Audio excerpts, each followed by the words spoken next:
Hi குட்டீஸ் and friends, welcome to Chris 2021 live to the way. இந்த வீடியோவில் இந்த முழுசான சிக்கனை வாங்கி எப்படி சூப்பராக சுட்டு எடுத்துக்கிட்டோம் அப்படின்னு தாங்க டீட்டெயிலோட பார்க்க போகிறோம்.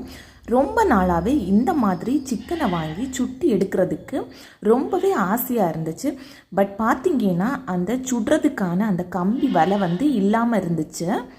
இப்போ தான் அந்த கம்பி வலை கிடச்சிச்சு. ஸோ அதை யூஸ் பண்ணி சூப்பராக இந்த மாதிரி சிக்கனை சுட்டு எடுக்கலாம் அப்படின்னு சொல்லிட்டு நாங்கள் சிக்கனை வாங்கிட்டு வந்துட்டோம். அதுக்கப்புறமா பார்த்திங்கன்னா வீட்டில் இருக்கக்கூடிய இன்க்ரீடியன்ஸை வச்சே எப்படி ப்ரிப்பேர் பண்ணணும் அப்படின்னுட்டு தெரியாது. ஸோ வீட்டில் இருக்கக்கூடிய இன்க்ரீடியன்ஸை வச்சு சிம்பிளாக எப்படி நாம் இதில் ப்ரிப்பேர் பண்ணி நாங்கள் எடுத்துக்கிட்டோம் அப்படின்னு தாங்க ஃபுல் டீட்டெயிலோடு இந்த வீடியோவில் பார்க்கலாம். ஸோ அதுக்காக ஃபஸ்ட்டு பார்த்திங்கன்னா சோள மாவு கொஞ்சமாக எடுத்துக்கிட்டேன். அதுக்கப்புறமா அரிசி மாவு, இதுக்கு கறிவேப்பிலை, அதுக்கப்புறமா நல்ல மிளகு கொஞ்சம் ஜாஸ்தியாகவே ஆட் பண்ணிக்கிட்டோம்.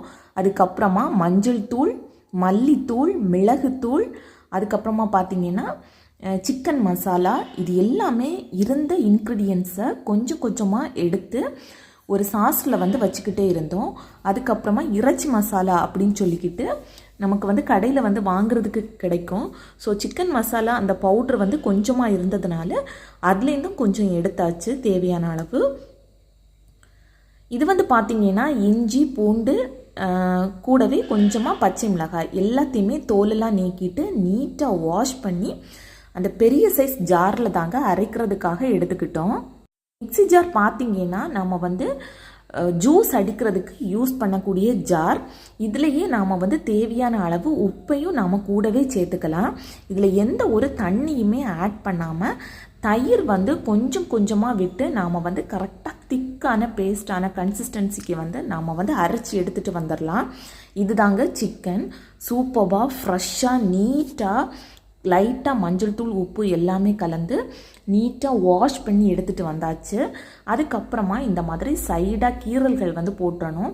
இந்த மாதிரி ஒரு பக்கம் நேராக கோடு தெரியாமல் போட்டாங்க.